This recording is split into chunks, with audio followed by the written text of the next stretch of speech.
96 down the wicket. He goes over the top. Could it be it? It is. It's the record for Brendon McCullum. What a magnificent 100 here in Christchurch. Cricket इतिहास का एक ऐसा बल्लेबाज कि वो जब बल्लेबाजी करने के लिए उतरता था तो वो स्थान से अपना बल्ला लहराता हुआ चलता था, लेकिन जैसे ही वो आउट होकर अपनी पारी को अंजाम देकर मैदान से लौटता था तब स्टेडियम में बैठे सभी दर्शक खड़े होकर उसके लिए तालियां बजाते थे। खुद उस टीम का कोच भी उसको सलामी देता था। क्रिकेट इतिहास का एक ऐसा बल्लेबाज जो टेस्ट मैच को टेस्ट मैच नहीं T20 की तरह खेलता था, जो डेल स्टेन जैसे गेंदबाज को भी एक कदम आगे चलकर मारता था।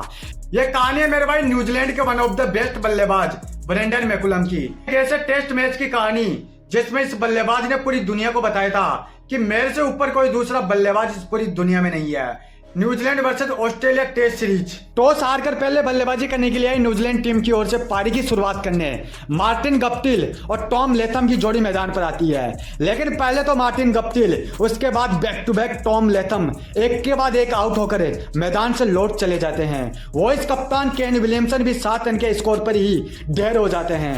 हेनरी निकोलसन भी कुछ ज्यादा खास नहीं कर पाए और वो भी चल दिए अपने वॉइस कप्तान के पीछे पीछे।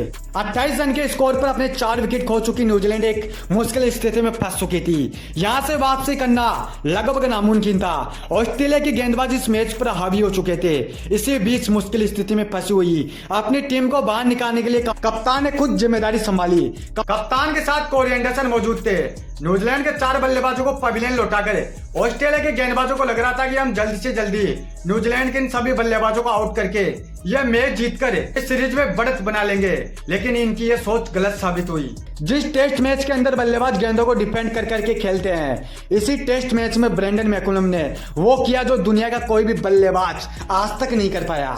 ऑस्ट्रेलिया टीम के रीढ़ की हड्डी कहे जाने वाले जोश हेजलवुड, जो 2 बल्लेबाजों का शिकार कर चुका था, उनके एक ही ओवर में ब्रेंडन मैकुलम ने 3 लंबे छक्के और 2 चौके लगाकर उनके इसी ओवर में 28 रन कूट दिए। उसके बाद लेथन लोइन के ओवर में 4 छक्के और 1 चौके के साथ ये कंफर्म कर दिया कि मैं इसी तरीके से बल्लेबाजी करने वाला हूं, और यहीं से शुरुआत हो गई इस मैच की असली कहानी की। इन 2 ओवरों के बाद लगभग सभी ओवर में इसी तरीके से चलता गया। बॉलर बदले थे पर ब्रेंडन मैकुलम का काम नहीं।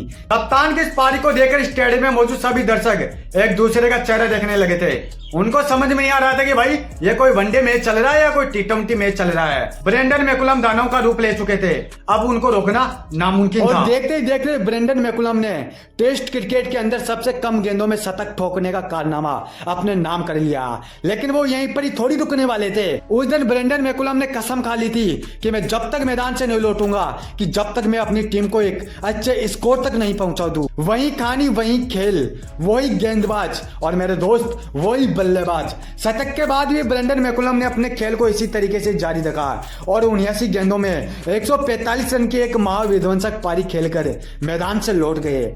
उस दिन इस अकेले बल्लेबाज ने पूरी दुनिया को बताया था कि भाई दहशत का दूसरा नाम ब्रेंडन मैकुलम है। ऑस्ट्रेलिया गेंदबाजों का यह चेहरा बताने के लिए काफी था कि ब्रेंडन मैकुलम ने उन गेंदबाजों का क्या हाल किया था। मेरे भाई उस दिन इस महान बल्लेबाज की पारी को जिस किसी ने भी देखा ना, वो बस देखता ही रह गया। आज इस बल्लेबाज ने भले ही अंतर्राष्ट्रीय क्रिकेट से संन्यास का ऐलान कर दिया, पर इसके किस्से कहानियां आज भी न्यूज चैनलों में सुनाई जाती है। इनकी इसी खतरनाक पावर हिटिंग को देखकर तो आज मेरे भाई इस बल्लेबाज को इंग्लैंड का हेड कोच बना दिया गया है। वो ब्रेंडन मैकुलम ही है जिसने इंग्लैंड की क्रिकेट टीम को बेसबॉल खेलना सिखाया था।